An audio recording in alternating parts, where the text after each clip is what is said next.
Peace. Peace. This is Joshua Miller Law, Mr. PhD. You're just now entering the cipher called Real2reel360. K-Wise. Peace, God. Bring that beat in, kid. Indeed. Peace. Yeah. What's going on, party people? Welcome to the Real2reel360 show. Let's get it in. We do the knowledge of wisdom so you can understand. Real2reel360 shows in full command. We changing the game for how it all was taught. From bondage to freedom to an independent thought. Yo, the show is here to bring about a change for real. To lighten everyone so we all know the deal. 360 degrees is a fact. We created the show to give our love back to our communities so we can know what's going on and give them the support from knowledge to born. So if you're ready to learn, then it's time to go. Sit back and relax and enjoy your show. Peace.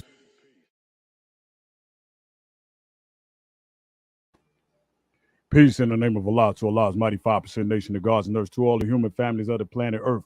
I am DJ K-Wise, a.k.a. Kato, the Black Superhero. Welcome to the Real2reel360 show. We got a dynamic one for you. Long time coming. He's here.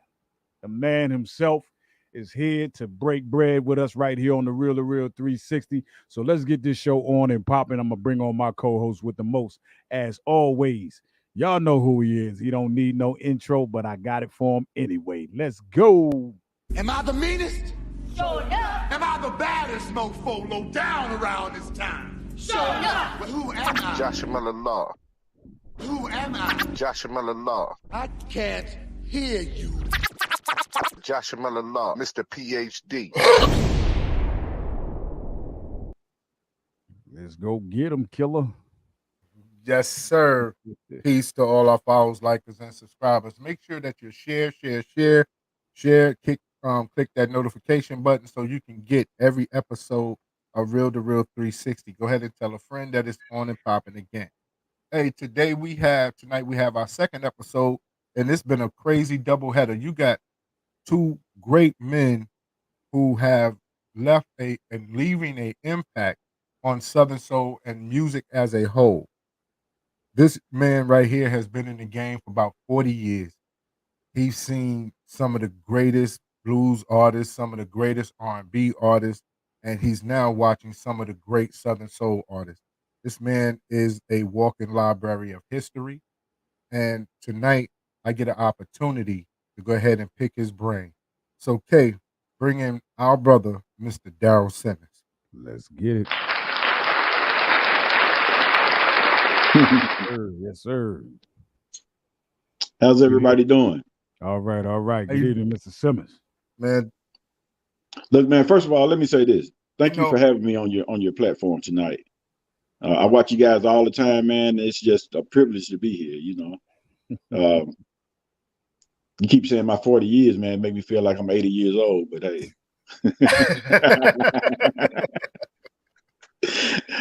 no.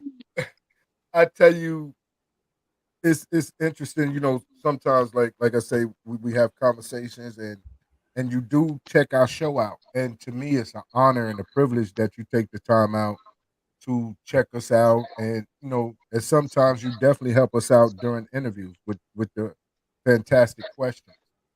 Oh, but man.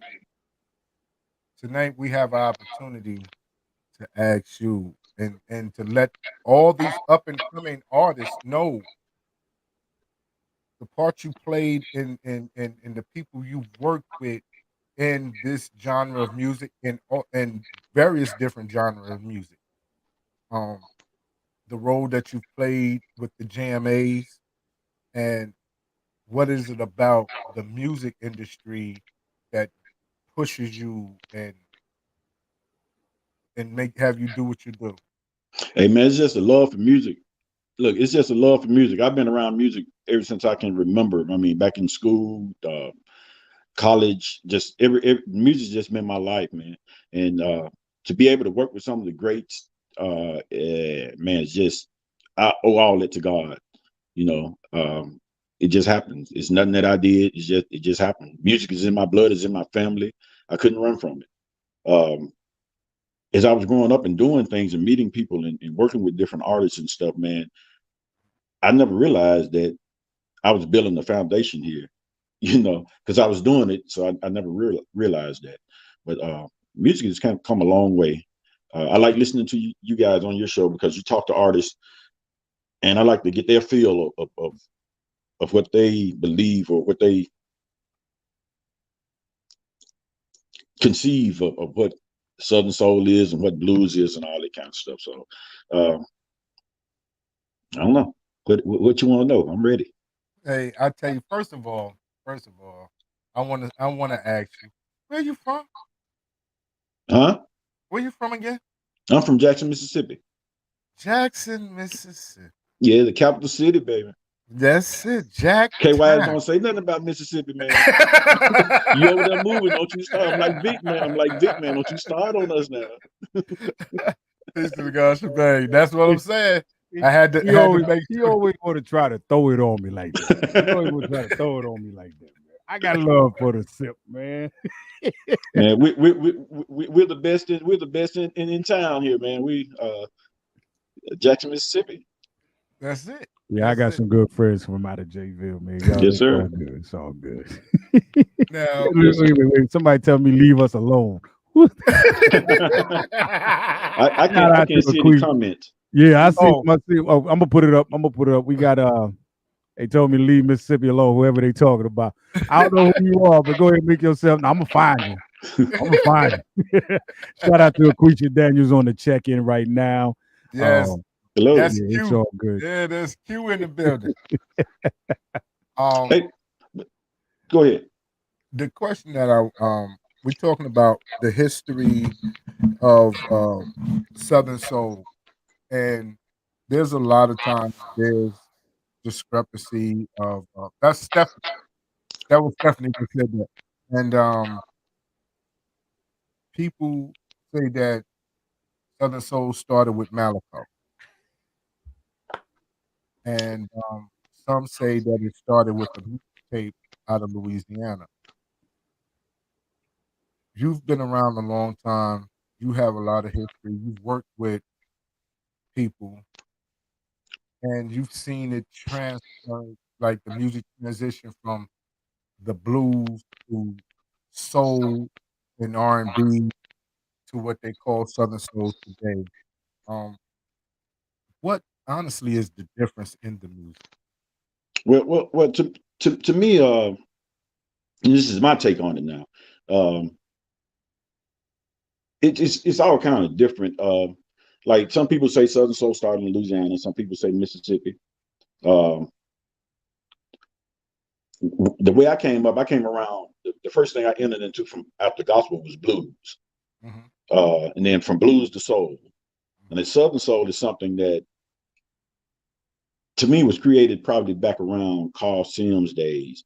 I don't consider Johnny Taylor and those cats, Tyrone Davis, Willie Clayton, all those. I can Omar Cunningham. Those are soul singers. Vic Allen. Those are soul singers. They're not Southern soul. Now they're under the Southern soul label now because, hey man, that's where the money is. And you got a lot of R&B guys coming back down here on the Southern soul platform, But there's just a little different. Just like the trail ride is different from Southern soul. It's just all different categories. I look at everything as soul music, even gospel. I look at everything. You got gospel soul, you got country soul, you got R&B soul, you got opera soul. Everything is soul music to me. But the way they got it split up, I believe, in my eyesight, really came about around Carl Sims' era. Then Sir Charles came in, and he became the king of Southern soul. Right. And it just carried on from there. And then now that's my take on it. Now, did it start in Jackson, Mississippi? I'm not really sure where it started, but from my history and what I was a part of, yeah, it started in Jackson, Mississippi. I didn't hear about this Louisiana stuff until years ago that it started in Louisiana. I'm not really privy to all that stuff. But from my standpoint, it started in Mississippi. We are the home of Southern soul. Malaco did produce a lot of Southern soul artists, a lot of soul artists, a lot of gospel artists. So I guess that's where the concept comes. A lot of people say, "Oh, Malaco started it," or it started from Malaco. But they got tons of artists that, that came out under that. Excuse me, under that label, under that genre. Now, I work with a lot. I work with a lot of people, man, from BB King to Albert King to Lil Milton Campbell, on up to the Willie Claytons and Tyrone Davises and all those. Man, all those cats are bad, and those were those. Well, BB King and Albert King and Lil Milton, those were actually blues artists, Right. you know. And then along came Willie and those cats that became soul artists, you know. Just over the years, man. I mean, I just worked with so many different people and just seen so many things, you know. Now, who was the first artist that you actually worked with? The first artist I worked with, Mhm. wow, man. The first, now professionally, like my brother had a band called Show Up back in the 80s. That was my first professional band that I worked with. I actually played trumpet with them as a hired musician. I'll tell you this story. I graduated on a Wednesday. That Friday, I played my first professional gig with Show Enough in the Jackson, Mississippi Coliseum. We were on it. We had Al Hudson in One Way, Confunction, and a guy named Frankie Smith had a song called Double Dutch Bus years ago. I might be too old, going back too far for you guys. I don't know, but Not with the Double Dutch bus. yeah, and Al Hudson in One Way, Cutie Pie, and all this. So that was my first professional group that I worked with, and we traveled with them for about 2 or 3 months, going throughout Texas and stuff, and kind of lived that life, you know, the road life of a professional musician. So that was by far the first that I worked with. They introduced me into this thing, and from that, I was working with them, and I found out, man, look, sometimes the band don't get paid, so I started working with the road crew because I became an expense when I worked with the road crew, and you always got paid. So therefore, I kind of got into the production side, and from there, I met a guy named Johnny McGee who had a sound company. And me and Johnny started working together, and over the years, we just produced and produced and produced till if you came through the South and you were doing a live show, we were going to be the sound company. I mean, we had it locked down, and we got to meet a lot of artists, got to become friends with a lot of artists, and a lot of artists really just trust our work, man. I mean, they would come to sound check sometime and see us, and like, man, we don't need to sound check, man. They got us, hey, man. And then we travel with them, of course. You know, Friday, Saturday, and Sunday, we be with the same groups, just traveling around different shows.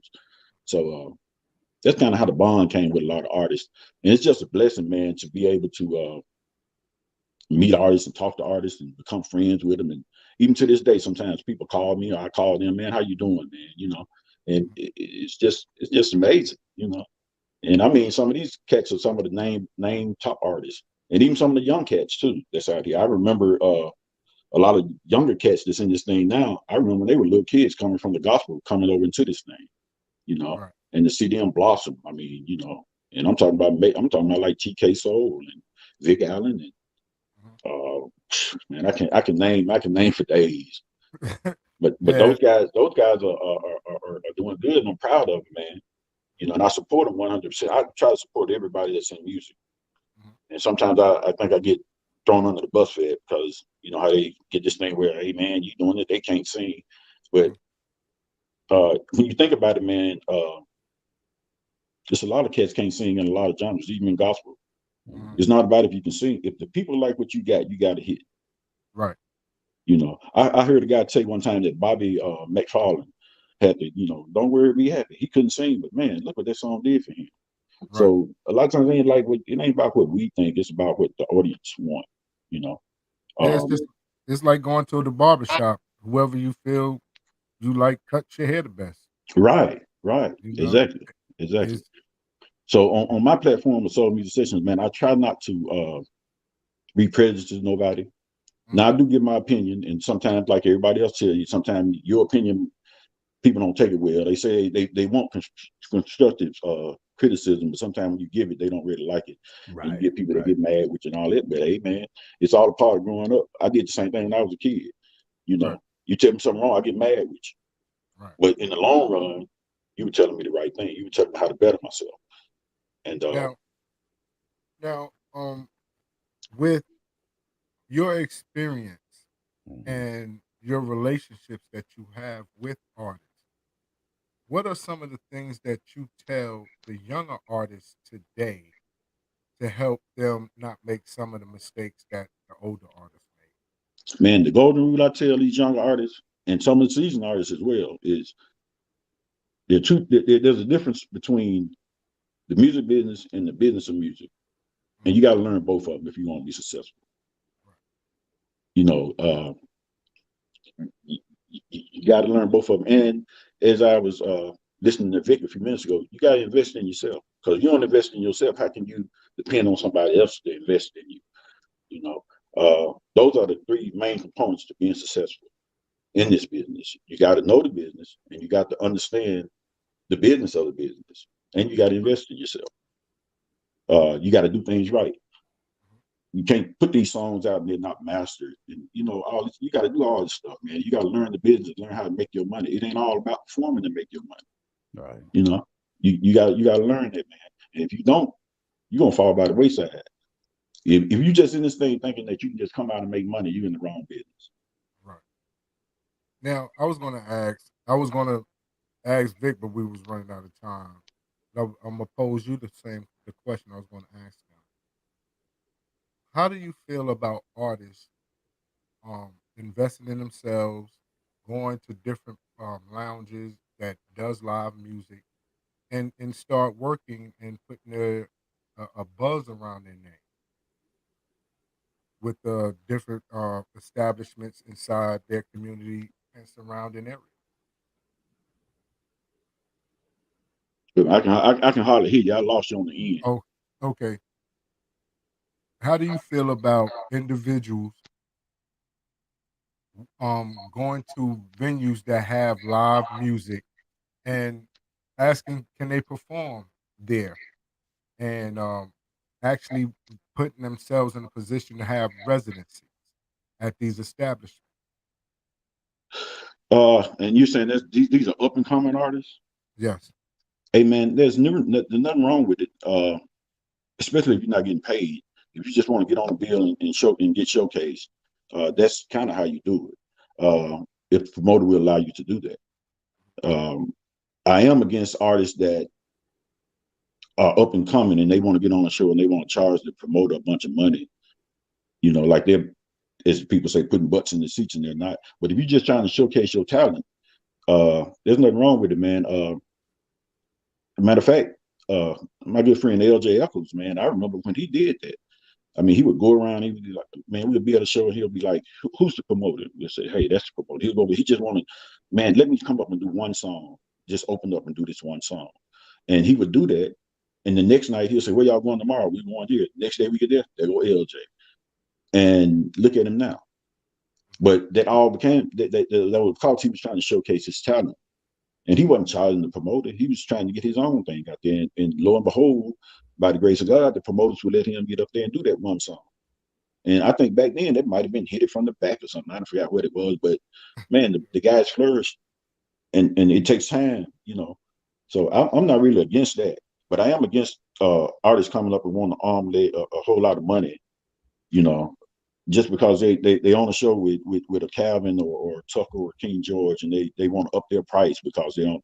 I am against that, you know, because you have to earn. You got to pay your dues. You got to earn, you know. Even if you're King George, you just step in at the last minute, man. But if that song is making that money, you done paid your dues and you just pay fast. But yeah, you know. I want to add to that. I want to ask you this question, and that with that being said, can't we look at, I wonder if there's a school that teaches that people should really think if they want to become an artist, that they really should look at seeing if there's a school to train them on the business aspect of it first before going into and getting their talent stolen or ripped underneath them, you know, just to say, because they want to get on, they want that quick, fast, you know, stuff. But don't you think that there should be a way that they say, hey, take your time before you want to get out there, understand what it's going to take for you to be this, and what the language is and the logo, you know, stuff that's out there like that. Is there, you know, do you think that there's ways of guiding young artists or those who's up and coming into those avenues? Yeah, but they gotta want to do that. If I'm not mistaken, there used to be a school in Atlanta, I think the Music Business Institute or something. They teach you all aspects of music, from the production side to the artist side, everything that you need to know. But man, in this Southern Soul thing, if these young guys would start respecting and talking to these older guys that's been through this stuff. That's school right there, man. And stop all this selfishness and all this and learn from those guys, man.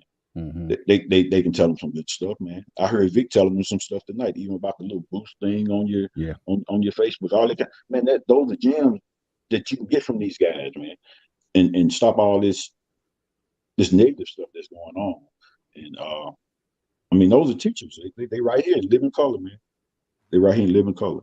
Right. I didn't go to any school. I learned a lot of stuff from hanging around these guys, you know, and seeing how stuff works. Yeah, they do need to get educated, and if they would just get with some of these seasoned artists and find out the things that they need to do and stop and listen and stop trying to make a fast buck, you know. Right. Not that I'm knocking nobody, man. I mean, that's the American way to make the fast buck, but you know, you just got to fall in line and do it the right way. Now, with younger artists, and what do you think is the actual disconnect between a younger artist and a seasoned artist?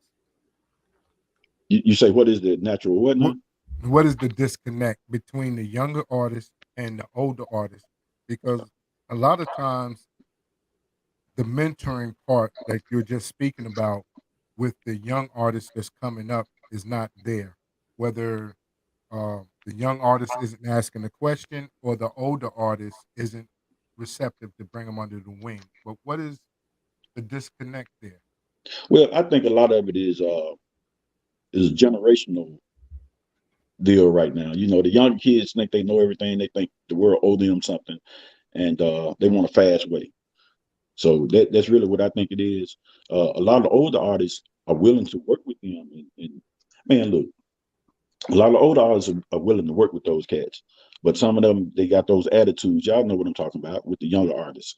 They want it too fast, and sometimes the older artists be like, well, hey man, I ain't got time for that. You know, if you get one of them young guys to sit back and get with the seasoned artist, he'll learn something. Mm-hmm. So I think the disconnect is that the younger generation not wanting to accept what the older guys are telling them, because sometimes the older guys are going to tell them the negative stuff that they're doing. You know what I'm saying? And they don't want to hear that. They don't want to hear the right way of doing things. And they don't want to hear about the mistakes that they're making. You know, and that's my take on it now. I know I'm going to get some flatback from somebody on this. Hey man, it is what it is. Right. Now with that, you notice that in the genre of music of Southern Soul, you see a lot of individuals having to work 9 to 5s during the week to ensure that they, make ends meet. Do you feel that individuals want more fame instead of more finances, or the combination of both?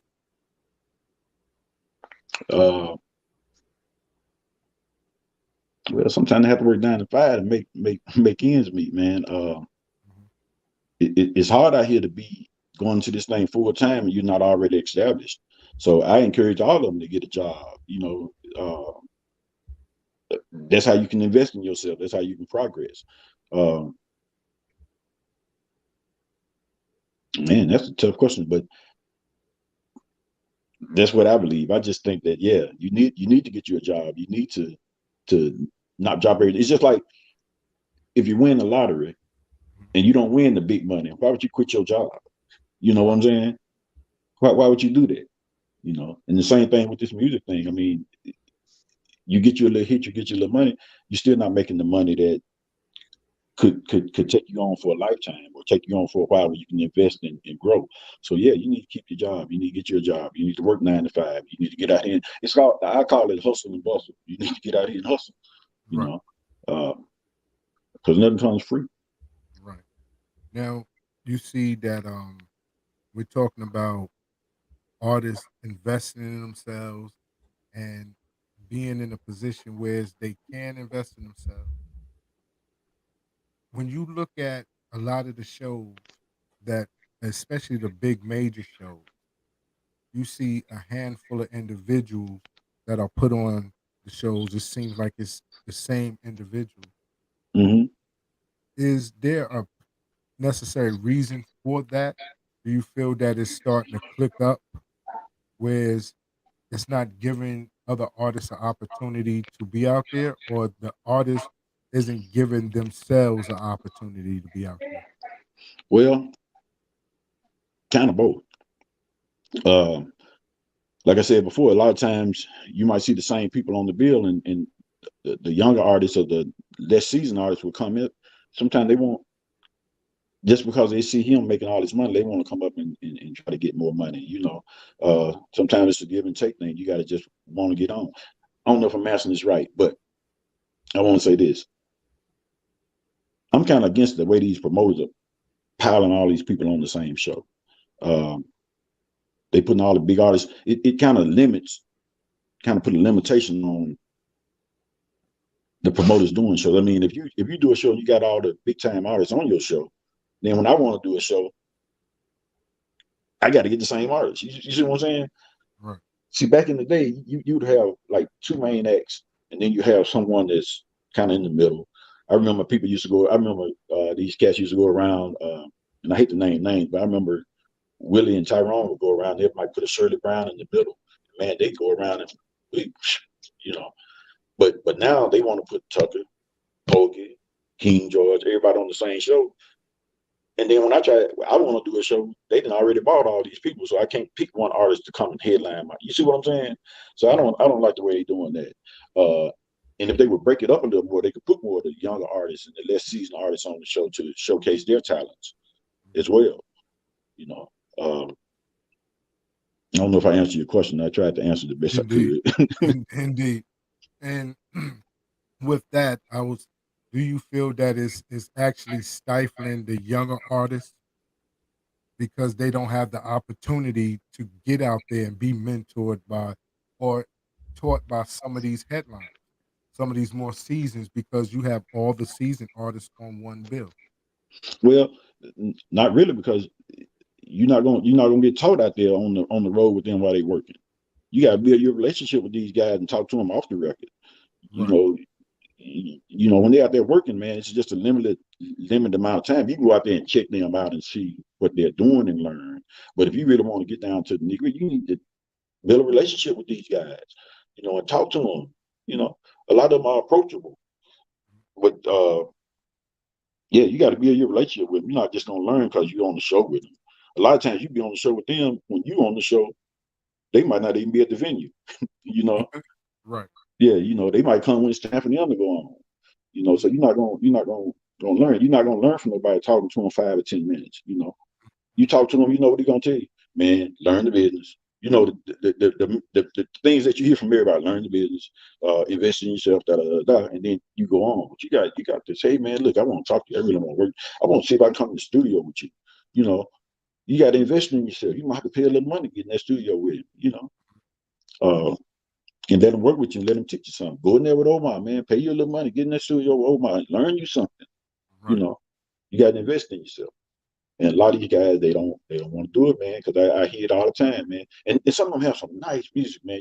They send you the music, you listen to it, man, that's nice. But then you say something missing. And when you KY, you sit back, you say, it ain't mastered. They ain't even mastered this thing. So before you get your music, you got to make sure you got it right, man. Because you never know who listening. KYs can listen to your music. Just man, you can listen to the music. You can say, hey, man, I'm just let Omar hear this. But when you hear it, you know what he's going to say? It's not mastered, man. Who is this? See what I'm saying? So, the young guys, y'all work on that. Get your stuff together. Calvin Taylor said that there are so many artists who can truly sing and perform, but no one wants to book them or give them the chance. There are so many artists. Well, I'm gonna tell you like this, man. Sometimes when we talk about that investing in yourself, and that's true, Kevin, but sometimes the artists need to stop waiting on somebody to get him a chance and get himself a chance. Put on your own show. Right. If you believe in yourself, I don't care if you put that show on there with 3 people there. Put that show on. You never know who one of those people in that audience may be. They may book you for another show, and then you got 200 people. So, sometimes you got to invest in yourself. Sometimes you got to get out and get your music to the radio stations. I believe that any artist need to have a relationship with DJs. Mhm. You know, all this Facebook, all this stuff. Oh man, that's fine and dandy, but you gotta be friends with these DJs because the DJs would make you. You know, they are the people that reach out and get these people out in the public. You know, some people, everybody don't watch Facebook and everybody don't do the TikTok and everybody don't do that. You know, and I'm a live music guy. I'd rather see you live. But yeah, man, you could do your own. You could do your own show. Get with some of your partners. Y'all invest in yourself. Say, man, we're gonna go in our little neighborhood auditorium, and we're gonna do our own thing. We're gonna pay the radio station there, and they're gonna advertise, and we're gonna do our own thing. You know, and maybe you make a little money next time. You say, well, hey man, this time we're gonna bring one major artist, and we're gonna open up. You know, you have to have a plan. You know, and a lot of them don't have plans. They think that they just hop out here and go for it. Right. Yolanda Marshall said that the DJs are the heartbeat of it. Now, even with that being said, that the DJs are the heartbeat of the music genre. And if they don't play it, people can't listen. People don't know who the artist is. So, what is the way that individuals can get in touch with some of these DJs? Is it going to where they perform? Meet them outside the radio station? What is it that they can do to ensure that the DJ gets their music? Hey man, look, now they're in time. you- Just like you on Facebook posting your stuff, the DJs on there. They're begging the man, send me your music, man. Send me, you got new music, send me your music. And you got to get in that circle of people. I mean, if you're gonna be in the music business, you got to get in that circle of people. Every town has DJs, Mhm. whether they're club DJs, whether they're air personalities or whatever. Every town got them. So you just got to get your music out there, man. You know, uh, I mean, that's the only thing I can tell you. Start with Right. your local DJs and start getting your music because you never know who the local DJ might know that's on the national level. You know, you might not never know who the national DJ know who's on the international level. So you got to get your music out there. Some kind of promotion. You know, I try to help guys out, man, especially the up and coming artists, just on my page, man. Uh, if you put a, I got a little fed up with seeing people when they put the jacket cover up. You know, they have a new song, they just had the jacket cover up and you watch it and all you're doing is just watching him. You know, and I know they do that because when they first put it out, they want to get their views and stuff. But I kind of like a little animation. So when you send me your stuff and I feature on social media, I try to put a little picture slide to it, something to make it move, so make it a little more interesting. Because it's not an official video. You still do your official video, you know. Mhm. So you got to have ways of tactics to get your music out there. And like I said, you got to get with these DJs, man. Get with your local DJ. They're Yeah. everywhere. I mean, you don't have to get with a name brand DJ and you just coming up. Get with the guy. Get with some of your friends that DJ in the parties. Man, play this, man. Go to the little club, man. Play this. Let me see how the people like it. You know, and that's what we used to do back in the day. Man. It's kind of back in the day when used to call the radio station back to back, try to get you. You know, we were That's artists, right. and That's we were right. thrilled to get our record on the radio. We heard it on the radio, then we started calling man, just calling back to back. Man, we want to hear that show love. We want to hear that show love. You know, and you got to put in the legwork. That's right. Got to put that work in. Yeah. Now, to go towards, like, I want to ask you about the BMAs as well as the JMAs. Um, Okay. Now, wait a minute. Excuse me. I don't mean to cut you off, but let me tell you something. I don't know anything about no awards but the JMAs. okay, Yeah, I mean, all right, honestly, I don't. not a I don't. problem, I not a don't. I've been to problem. one. I've been one other. Well, I went to go to one other award show in Meridian one time, Uh-huh. and I ended up not going. And JMAs is all I can only speak about the JMAs. All right, not a problem. Peace, Bishop. Now, Big bro.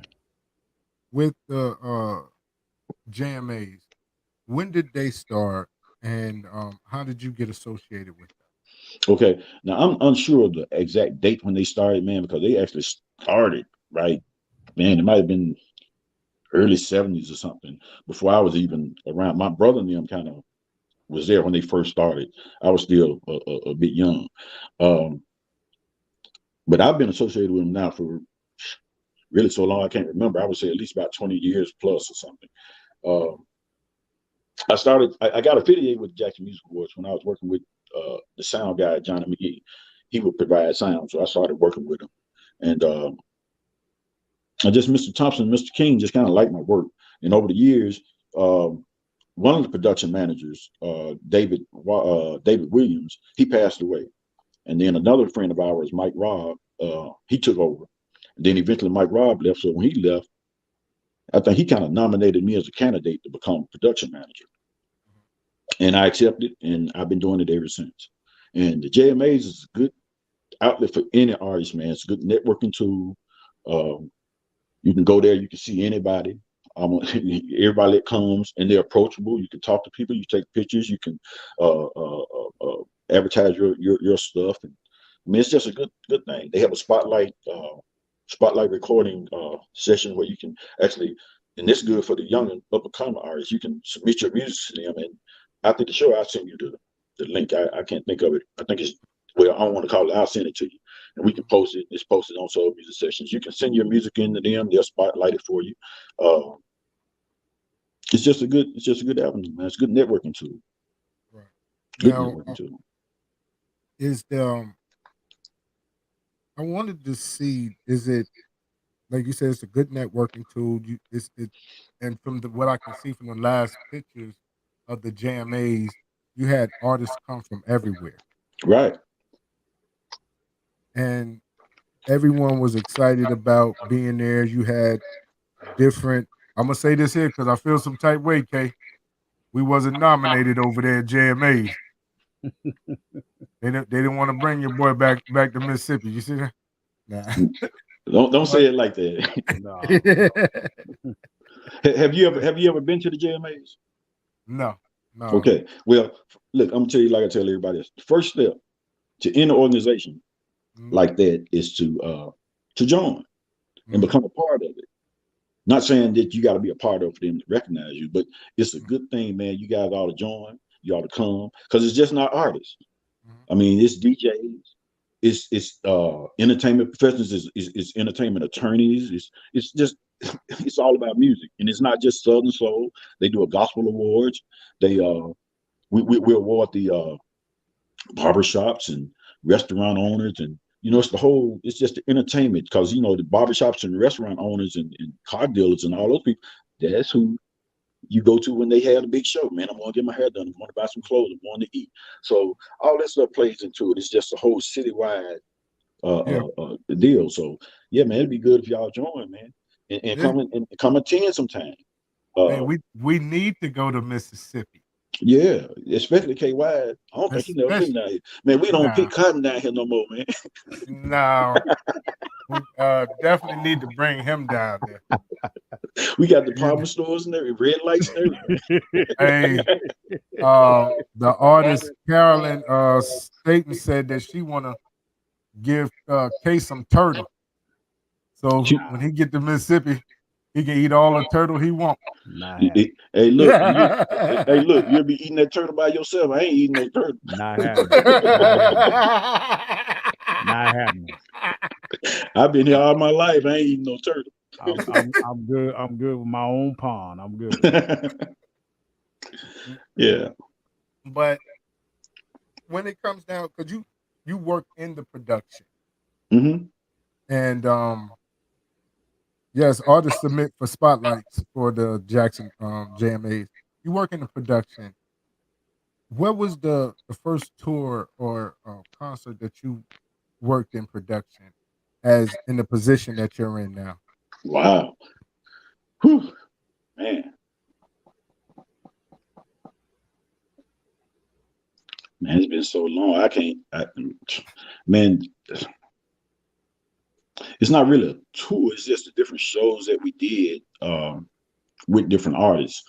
I mean, I worked with BB King for years and years. Every time he came in from Mega, the way it worked for me is that I worked with this sound company. We kind of had this area sold up, so almost any promoter would get us to do the sound. So we got a chance to work with a lot of artists, and it wasn't just like doing touring, Wow, man, that's a good question. I can't even remember because I did shows with so many artists, man. You know, How was it working with Riley King? oh man, Mr. King was it was cool, man. I mean, wasn't no worries. Everybody was professional. They came and did their job, and they were one of those that after we did them a couple of years, it was like just like Tyrone Davis. After we did them a couple of years, they would come to the show and see us, and hey, man, you know, they knew everything was gonna be right. Everything, the horn player was gonna be set up right. Mr. King's guitar was gonna play when he picked it up, and that was something. Man, let me tell you a story about Lil Milton. The first time I did him, we set him up. So his manager was his road manager was Scrap Iron. So Scrap bought the guitar out there. And he's like, this is Lil Milton guitar. He laid it down there and he was like, make sure it's on. And so I made sure it was on, but I didn't get the impact until Lil Milton came and picked it up because he picks it up and puts it on and he doesn't play for a while. He just straps it on and he sings and talks with the crowd. But when he started playing, it's like a solo. And if that thing don't string out, you know, they don't look at me. They're not looking at nobody else. So that was a lesson that I learned. You have to make sure, you know, everything was right. The same thing with Mr. King. And he was just a humble guy, man. I mean, you know, he's real humble. He came here at the Mayor Evans homecoming for several years with the first black mayor of Mississippi, Charles Edwards. And Mr. Edwards actually introduced me to him as his production manager. I didn't even know I was a production manager. I didn't know I was stage man. I didn't know. I was just working. He was like, this is my stage manager. That's what he called me. Mm-hmm. And that's what I referred to the years on down the line with Mr. King when he came. And I used to be amazed that he would remember me because he only came once a year. He would remember me by name. So that was an honor. Another story I can tell you is about I came up with this concept where I call On My Stage. I don't know if y'all watch my page, but I had these On My Stage moments where I started recording these different shows I was doing. And over the years, I started looking at, man, what am I gonna do with these things? So we were in, I think we were in Meridian, back when Mel Waves was living. And Mel came up behind me. You know, I was working. He came up behind, put his hands over my face, over my eyes. And he was like, you never know who's on Darryl's stage. And so when I started trying to think of what I was going to come up with, that actually came from Mel Waiters, that On My Stage thing. You know, I actually got that from him. And me and Mel were pretty good friends. I mean, we called each other, talked to him, me, Mel, Terry, all us. We our whole connection, man. We were like just like family. And he was really a good guy, man. Not just musically. I mean, just genuine. He was a good guy. He's a good guy. You know. So, where do you see the genre of music going, especially since you have a lot of artists who wants to start getting recognized by different award shows? How do you think that can happen for us, the Grammys and the BETs? Well, for Southern Soul now, to me, Southern Soul is already a genre, but it has to get a little more structured. You know, when you start talking about the Grammys and all that, man, you got to have a little more structure. Like I was saying, just the bit of structure of you having your stuff mastered. I mean, but you got great artists, man, that I think in the near future are going to be getting Grammys. You got the Calvins, you got the Tuckers, you got the Willie Claytons, the Omars, the Vic Allens. Those guys, man, eventually it's going to get there. It's going to get there. But so far, in again, those guys I named are really soul artists. They're not really Southern soul. But I think it's going to get there. I mean, rap has already kind of entered into this thing, you know. And people ask me all the time what I think about the rap coming into the Southern Soul. Man, I think it's the same as the rap going into R&B or the rap going into country or the rap going into gospel. You know, it's gonna fit. You just gotta talk about the right things. You know, you got to make it fit the genre of music, the structure of music. You know, so I think in the near future they'll be getting to the Grammys and the Soul Train Awards and all that because, like I told you before, right now you got a lot of those R&B artists coming back down. You got the Keith Sweats and all these people, the Late Sides, and all these people are coming back down on this level because they see the money down here because they can come down here and make some money. You know what I'm saying? Right. And so I think it's going to, you know, and I think Southern Soul is opening up ears to some of those execs that are saying, hey, man, wait a minute, we missing something here. Let's bag up, you know, let's bag up. And and these kings of these what we call the Southern Soul, because we put them in that frame, like the Calvins and so forth. They're gonna help us elevate to that level. They're gonna help us elevate to that level, and it's coming. Believe me, it's coming. It's coming. And you're gonna have the Jason Nays, you're gonna have the Jason Nays and the Stephanie Luckett's, man. I tell them girls all the time, man, hey, when I'm sitting at home and y'all on BET or y'all on the Grammys, just shout me out, man, because I'll be sitting there watching. Right. Don't I say the same thing. Yeah, don't forget little old me, because hey, y'all gonna make it. Y'all gonna make it. Hey, Darryl. Yes, sir. Have you ever, with all your vast knowledge on it, man, have you ever thought about doing a memoir or a book for yourself and putting that out there in what you got going on right now? Brother, look, I got 2 more years before I retire, and they're all that's in the game for, you know. I'm glad you asked me that. I don't like to talk about it because I want it to be a surprise when I do it, and I want to be successful when I do it. Right. But that's all in there. Lord willing, that's all in there for me. The funny thing about all that, KY, is this. Until recently, man, I'm gonna be honest with you. Until recently, none of that stuff even mattered to me, man. I was just living my life and doing what I'm doing and treating people right, and just doing what I do because I love music. But after I listen to a lot of these shows like you guys have and a couple other talk shows, man, and I'll be like, sometimes I see guys and I'm like, they don't really know what they're talking about, you know, because you cannot be in this business for 3 to 5 years and really know what you're talking about. See what I'm saying? It takes a little longer than that. If you in a business, you got to have a 5-year plan. You don't know that business, you know. You won't know your business until 10 years. The first 5 years is you just learning, getting groomed. So sometimes I hear them talking, and I be like, wait a minute, they don't know. And some of these guys are making a little money, but they're not making the money. You see what I'm saying? Mm-hmm. So, you know, you just got to sit back and you got to pace yourself.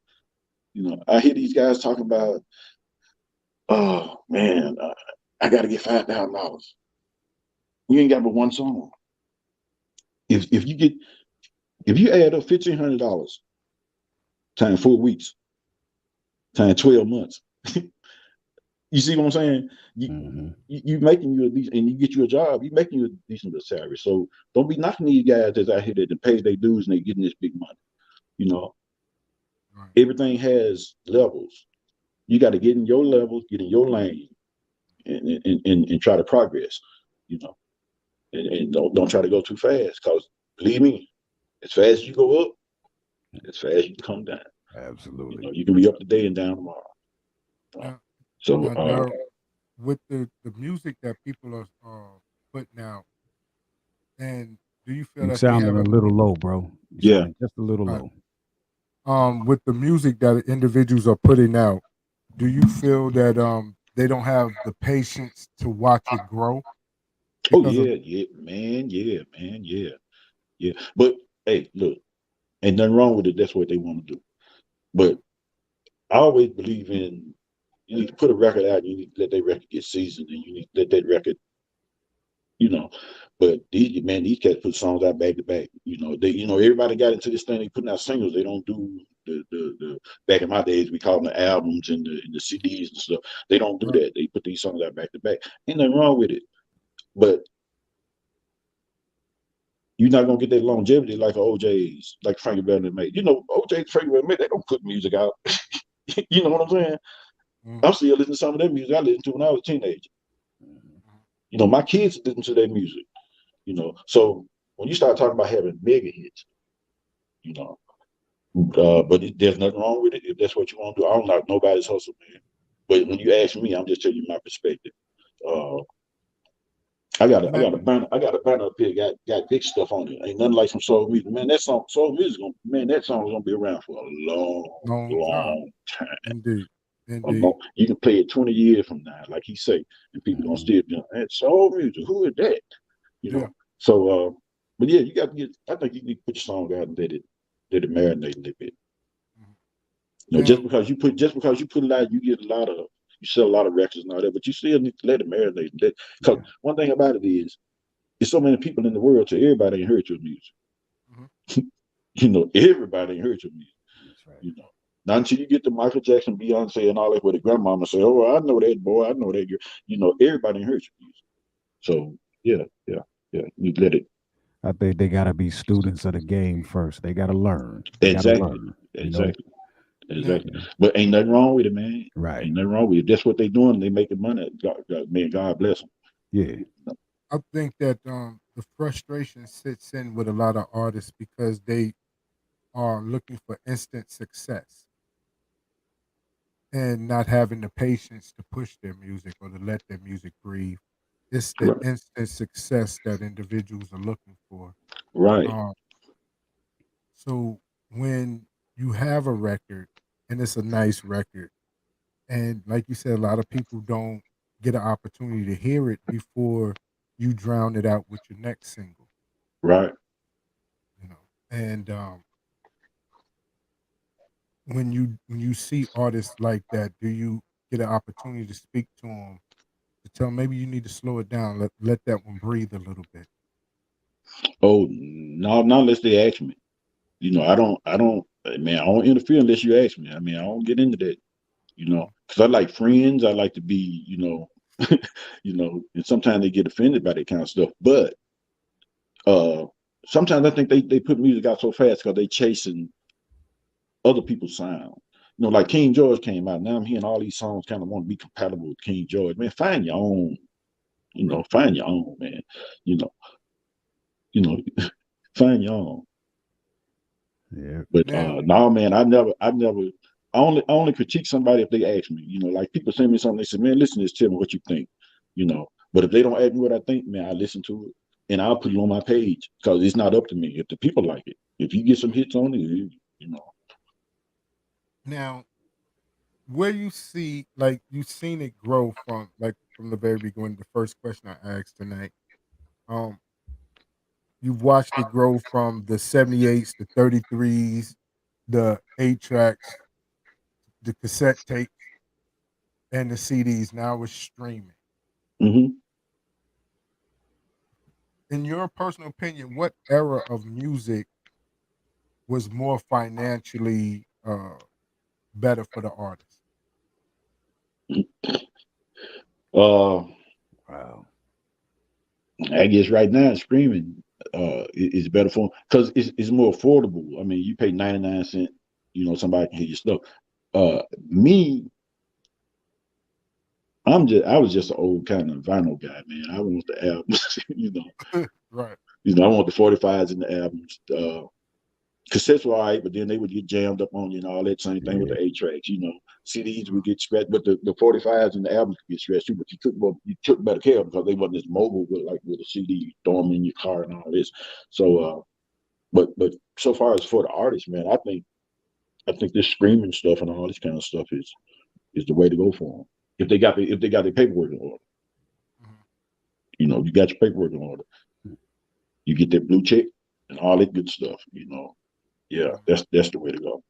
The That's verification. the way to go. And videos are very important because visuals, to me, visuals are always something, you know, that can help you forward your career and your music. I hate it when they took BT or whatever that is with the video stuff off TV, Yeah. man. I mean, I used to love that.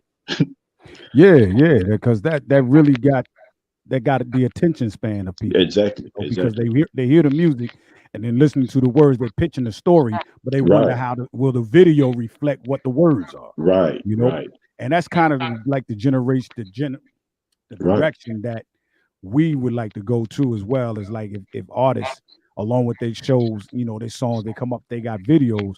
We right, want to try to make sure we want to try to break it in and be that next video box television for Southern Soul right. or any genre, man. Right. Bring That's it what I back. do on that's what I do on my soul musician page, man. If I hear a new video coming out, I'm gonna post that joke, man. Mm. I'm gonna post it, you know. Because the video is just the way to go, man. That visual thing, it's just that's just it.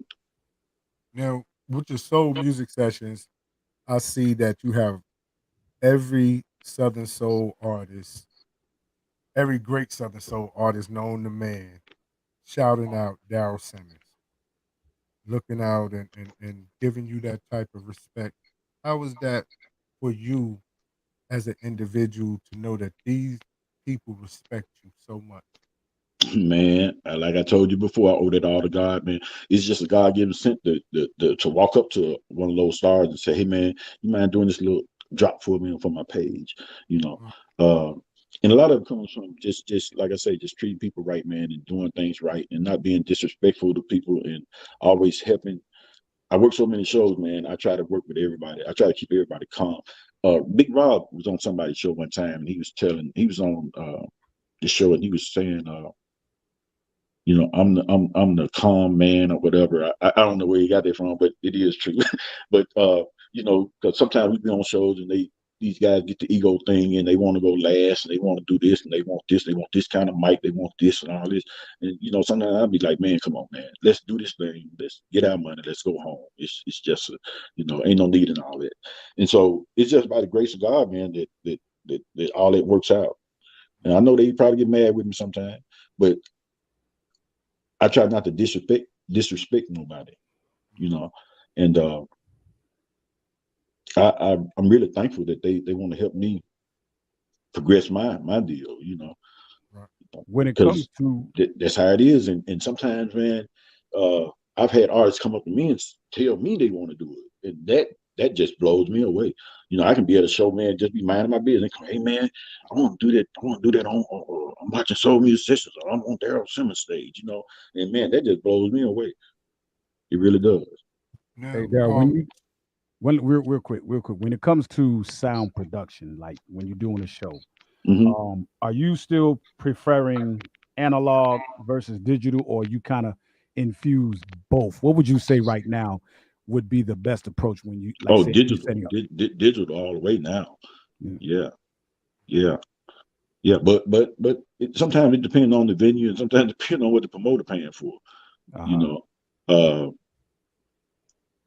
Because sound production costs, and sometimes it just depends on what the promoter's budget is.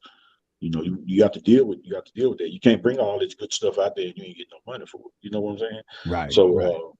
But yeah, digital, man, that's the way to go. That's the way to go.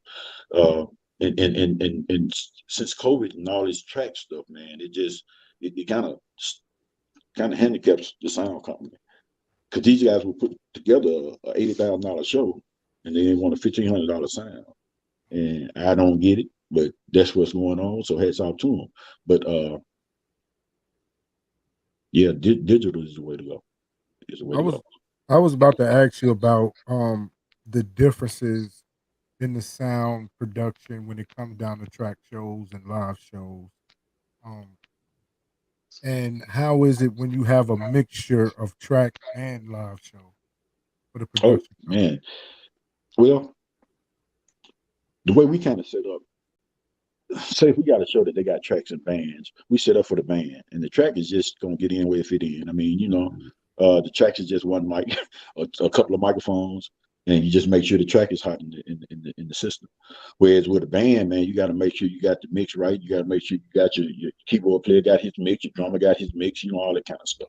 So that's kind of like with the JMAs. We kind of do both at the JMAs. We do a little live music. We have an orchestra over there. We do tracks, So yeah, it's both. And sometimes, man, track shows are good. I'm not knocking them. Sometimes track shows are good. But I prefer live music myself. See, back in the day, you couldn't do tracks. And I know I keep referring back in the day, but that's because I was back in the day. But you couldn't you couldn't do no tracks back in the day. Man, I done been to shows where people throwing stuff on, say, that man ain't singing. Where the drums? Where the guitar? You see what I'm saying? So, oh yeah. But I don't knock them. Sometimes track shows are good. Like for award shows and that kind of stuff, sometimes tracks are good. Because like with the JMAs, you only get 6 minutes on stage. So, you got to get there and do what you got to do. Some people do medleys of their song. Some people take that one song and just stretch it out to make it last, Right. But you only get a limit. It ain't like you're doing a 45-minute show, But tracks are good. Tracks are good. And especially when you got somebody that can sing, it doesn't matter if they doing tracks or they sing a cappella. It don't matter if they can sing, man. I can listen to Stephanie without any music. Right. Definitely so. Oh, yes, sir. Definitely so. Singing Mary Had a Little Lamb without any music. Right. I know we're coming to the end right now, and I want to thank you so much, Darryl, for coming on. And truthfully, you gracing us and makes me feel like we basically been accepted by the Southern Soul family. Oh And man, yeah, man. DJ Elliott, thank you for tuning in. Our sister Tamisha Taylor, yeah, thank you Tamisha for Taylor. tuning. Thank you for Yeah, tuning in. Thank you thank so you. much. And we just want to say, thank you so much for coming on. And we'd like to bring you back to get some more history with you and talk with you if you have the time. Man, I always got the time. I always got the time. Let me say this. I always got time for you guys. I don't do a whole lot of interviews, so if I'm not good at it, hey man, that is what it is. I like to stay in the background. Like I told you, Josh Mill, I'm actually a kind of shy guy, but I don't do a whole lot of interviews. So for you to tell me all this is really heartfelt, man. I hope I did good for y'all. Man, Oh yeah, you did great for us, man. Absolutely. Yeah. Thanks, Cuzzo. Okay. But definitely, like I said, just hang out for about 2 minutes and talk to you a little bit behind the scene. Okay. All right. All right. Hey, and I just thank you guys for having me, man. It's my honor. Definitely. It's our Definitely. pleasure. It's our pleasure. pleasure. Even though it's a Mississippi connection thing right now. Definitely. All right, it's time to go. It's time to go. Hey, and I'm gonna tell you, if you go in them comments, Mississippi is deep in them comments. Hey man, when Josh Mill told me that he was from Mount Bayou, I was like, what? Low Down, Mississippi, baby. That's Miss Nellie Travis area, there, man. Yeah. That Low Down, Mississippi, Mount That's Bayou, right. Cleveland, Yeah, Louisville. Yeah. One Better on tell him. When you gonna bring K Wise? When he's gonna come to Mississippi? We supposed to be coming what, October? During deer hunting season. Hey, what's going on in October? Isn't and they honoring your great grandmother, your great aunt? No, that was in August. Kill Michael definitely, cause you know that. Oh, it was in August. Yeah, my aunt Fannie Lou, they honored my great aunt Fannie Lou Hamer August 19th. Oh, okay, yeah. But definitely gonna have to bring them down there, get them a little deer steaks and stuff like that. Deer tenderloin. You know, he'll be all right. Get some moonshine. Get them some moonshine. Don't blame it on wine. Blame it on juice. Definitely. Hey, Cuzzo Tony, take him up and load out a little bit, let him queue up. Yeah, I'm ready. Let's bring it. Let's get it. Wait, big bro, it's your time, man. Yeah. Okay. Ladies and gentlemen, we want to thank you all for tuning in to the Real2reel360 show right here with Josh Chanel, Allah, and K-Wise. And it's been an honor to have our brother grace our show with his presence and his knowledge and wisdom on the game of his expertise and time, Mr. Darryl Simmons. Brother D, let you know right now, man, like we tell all our guests, man, you ain't got a home away from home. You have a home right here. You family on the Real to Real right now. So just know that anytime, anything that we can do for you, please don't hesitate to call on us, and we're going to answer that call due diligently. Hey, my cousin say he gonna get you some homebrew. He say he gonna get you some homebrew. All right, fam. All right, okay, that's what's up. But yeah, okay. So we gonna get off the line here. Make sure y'all tune in to Real to Real 360 Radio on Live 365. Also, you can listen to us with the shows, the audio shows that we do here. You can check us out on PUSO 82.3 FM on Live 365 as well. So just make sure you tell a friend and tune in to the Real to Real 360 because we blazing trails, man. We 3 years young in the game, but we doing what we do because we love doing what we do. Point blank, period. Definitely. So with that being said, my brothers, we are out of here like last year. Peace. Yo, ladies and gentlemen, we starting to come to the end of the show. Right now, I want to take the time out and thank our guests for coming on. Also, too, we want to make sure that y'all listening and subscribing and tell a friend and keep sharing because we're going to keep bringing y'all the real content. You know what I mean? So DJ K-Wise, my brother, take us up out of here, son. True indeed, true indeed. I want to give a big shout out to the nation of guards and nurses, and to all the human families on the planet Earth. I say peace. But to our subscribers, those who continue to watch and listen to the show each and every time we come on, I give a big shout out of love, peace, and happiness to you. To peace, the man, woman, and child of the you and I verse. It's time for us to disperse. We bring the best, not the worst. We thank you once again for tuning in to the Real 360. Bring a friend to hit that like and subscribe so we continue to grow to bring more knowledge and wisdom to you upon our show. You make it possible for us to do what we do. Now it's time.